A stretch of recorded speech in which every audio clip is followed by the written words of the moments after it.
AIs are funny because you can use them as like a voice of God, you can use them as a narrator, you can use them as a guide, and the AIs in Halo do all of those things. I think that looking forward, we have a couple of AIs that are going to become fairly important. There's one called BB, who's introduced in the new Karen Traviss novel Glasslands that we'll probably be hearing more from. There's a very different type of AI. Our AIs tend to be colorful, they tend to have lots of personality, even theatric in a way, but BB literally apports himself as a little box because he thinks that all this nakedness and wizard costumes and all the other stuff that human AIs use is gauche and too much. And so he just wants people to think he's an AI, and that in itself makes him interesting. But we have another twist coming up early next year that I can't talk about right now that will bring AIs right back into the frame.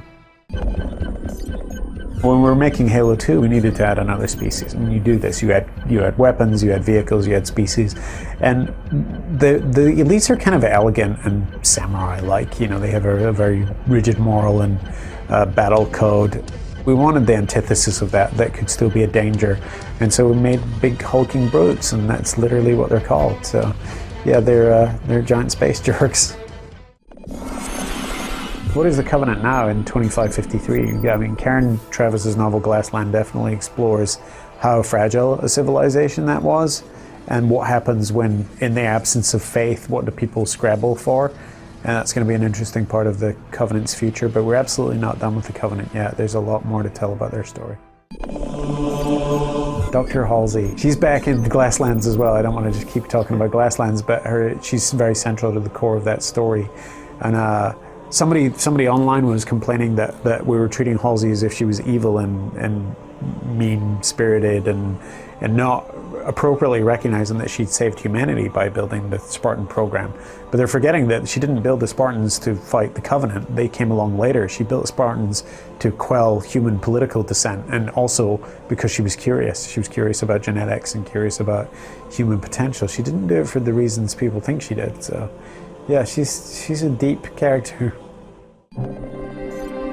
Elites, they're kind of a very noble warrior species. We discover post-2553 they're not very good at things like farming or trade or you know, diplomacy, and it's going to be an Achilles heel for them, but they're definitely going to be the most promising of the Covenant client species in terms of their ability to reform and take back some of the power that they lost after the Covenant-Human War. Forerunners are less of a mystery now that we explored them a little bit with the Greg Bear novel, but we're being very careful not to completely eliminate all sense of mystery and enigma about them, but they're going to be a big part of the universe going on. Gravemind are mines that form when enough flood biomass gets together, and they're intelligent, they're psychic, they're very powerful. They come in different shapes and sizes, from proto-grave mines like the size of the Captain Keyes blob from Halo Combat Evolved, all the way up to a full grave mine and beyond, actually, as Greg Bear will explore in one of the future novels.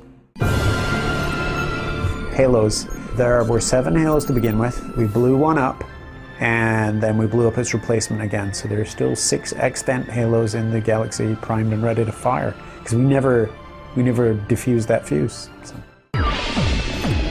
Isle of Bees was an ARG alternate reality game that we launched to promote Halo 2. And it was set in, it's canonical, and it's set in a connected part of the Halo universe, but it takes it in a real world spaces in a really interesting way. And to this day, people always ask us, are you going to do another Isle of Bees? And I think that it worked as a marketing technique back in the day because it was unusual, and it was that in itself got press. We were really proud of the way it actually was executed and how fun it was to actually play it, but we're not going to do that as a marketing piece anymore because nobody cares anymore. Everyone's done it over and over again, but we're glad we were there early and have one of the good ones. Everyone calls him the Chief or Master Chief. His name, at least according to his conscription, is John. He doesn't know what his last name is. He's forgotten. He was 6 when he was kidnapped. And it's the most human part of him, and they give them generic names so that they can be molded into something that's beyond their own identity. Miranda Keyes in Glasslands, again, it's explained that Miranda Keyes is the daughter of Jacob Keyes and Dr. Halsey, but a lot of people think that was a big revelation, but it's actually in the Halsey Diary as well that comes with Halo Reach. We made a series of anime episodes a year and a half ago, something like that, maybe 2 years ago, and worked with some of the leading anime studios in Japan. And we still have one of our best foundational pieces there in Halo Origins, which literally tells the story of the Halo from the creation of the Halo rings all the way up to present day.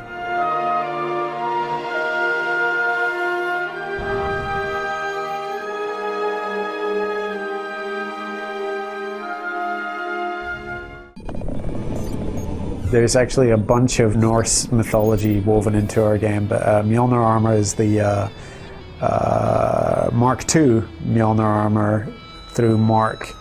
Oh, I almost gave away a secret there. Anyway, there are many types of Mjolnir armor, and all designed specifically for Spartans to wear, and you wouldn't want to put one on an ODST because it could probably cause some damage. Noble Team is the team featured in Halo Reach with people like Carter, Kat, June, George. George is the only Spartan 2 in that group, and Noble 6, of course, is you, which was a sort of nod to the faceless chief of Halo 1. And they mostly came to a sticky end, although we didn't see all of their fates. One of them at least could have survived. Orbital drop shock troopers are effectively Navy SEALs that you drop from space into combat, and they kick ass, and they're absolutely the elite fighting force on Earth, except for the Spartans. So there's always some one-upmanship there.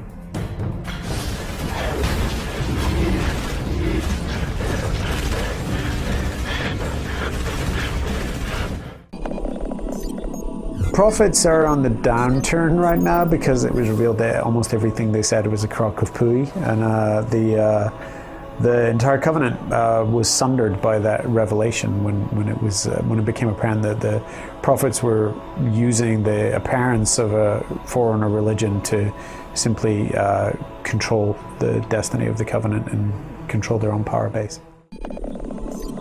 The funny thing is, I often get asked is, why is there flood on the Halos? I mean, if they're designed to eradicate them, why have flood? Well, why do you have smallpox viruses in labs? So that's why. The conceit is, and the fact is, that they're continually trying to find a cure for the flood in case it comes, because it came from extragalactic space. So there's no guarantee at all that it couldn't come back. So destroying every single sample would have been incredibly foolhardy, because then there would be no ability to research them. Reach was a Spartan training facility for one, and a real sort of tip of the spear for human military action at the end of the Human Covenant War, and came to a nasty, sticky end at the end of Fall of Reach.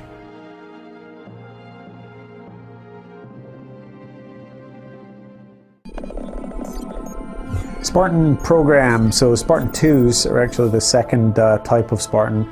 Both were originally designed to fight humans, and in the case of the Spartan 2s, which the chief is, to fight human insurrectionists in colony worlds who were dissatisfied with their tax situation, were dissatisfied for all sorts of political reasons, and mostly Dr. Catherine Halsey's project, and the chief is one of the last surviving of the Spartan 2s.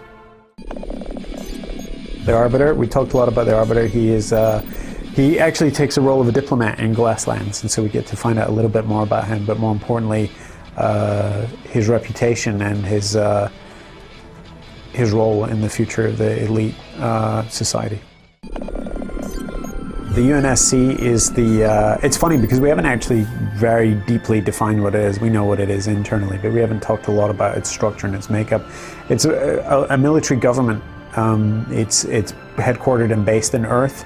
And Earth, of course, gets all the juicy voting rights and so on, which is one of the reasons the colonies were dissatisfied in the first place. It's often being called by critics and fans a sort of fascist organization, but it's actually much more like Star Trek's Federation, where it's mostly really well-intentioned, but that you can't please all of the people all of the time. Vehicles in Halo are one of my favorite things about the game because they're a seamless addition to the game. When you pop into a vehicle, it feels like an extension of yourself. They're all fairly fun to drive or fly, and they all have real character. I think we could play sound effects from some of the vehicles in the game in a dark room and people would know what game it was without any other additions.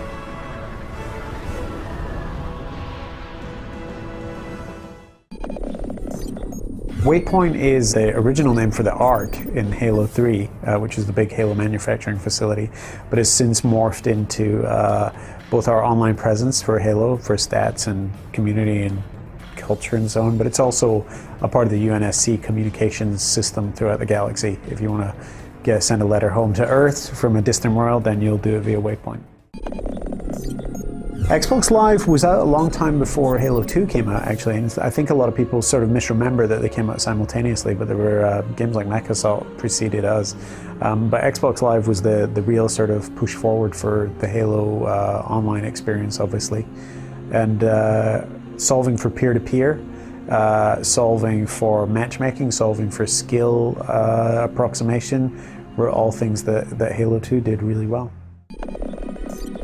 The Yanmei are the buggers from Halo 3. They're the annoying flying guys that pop in through windows and you never seem to have the right weapon to fight them. I always end up with a battle rifle instead of an assault rifle whenever the buggers show up. Zanzibar has been remade how many times? Well, including PC 3 times now? Maybe 4? I forget. Zanzibar was actually one of my favorite all-time Halo levels. It appeared in Halo 2 and Halo 3. It's one of the few Halo levels with a big moving set piece in the form of a giant turbine in the middle of the map that kind of designates the halfway point. But I always think of the seawall as the halfway point because I'm usually out there trying to get a ghost.